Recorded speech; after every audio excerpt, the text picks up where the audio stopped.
എന്തോന്നാ കാണിക്കുന്നേ? നീയായിരുന്നു. ഈരുമേട്ടിലൊരു സിദ്ധനുണ്ട്, മഹാമാന്ത്രികൻ. കൂടുവിട്ട് കൂടുമാറാൻ ബഹുകമൻ. അയാൾ എന്റെ മോൾക്കൊരു ഭസ്മം ജപിച്ചു തന്നു. ഇരു ചെവി അറിയണ്ട. അച്ഛാ, ഈ ഭസ്മത്തിന്റെ പുറത്ത് കുറച്ച് കുങ്കുമം കൂടെ ഇട്ടോട്ടെ. ഓ, ഇത് നെറ്റിയിലിടാനുള്ളതല്ല. പിന്നെ എന്തോന്നാ? നേരെ ചൊവ്വേ കാര്യങ്ങൾ നടന്നില്ലെങ്കിൽ ഒടിവിദ്യ പ്രയോഗിച്ചെങ്കിലും കുറിപ്പ് കാര്യം നടത്തുമെന്ന് എനിക്ക് അറിയാമല്ലോ. വശീകരണ മന്ത്രം ജപിച്ച് പൂജിച്ചെടുത്ത ഭസ്മം ഞാൻ ഈ മോരി കലക്കിയിട്ടുണ്ട്.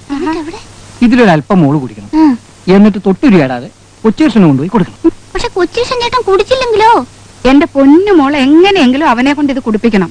ആ, പറഞ്ഞതൊക്കെ ഓർമ്മയുണ്ടല്ലോ. ഇത് കുടിച്ചു കഴിഞ്ഞാൽ പിന്നെ മുറിയിലെത്തി അവൻ കുടിക്കുന്നത് വരെ മിണ്ടരുത്. കുടിക്കും, കുടി കുടി പൊന്നുമോളും പൊന്നുമോളും സ്പൂൺ വീഴല്ലേ.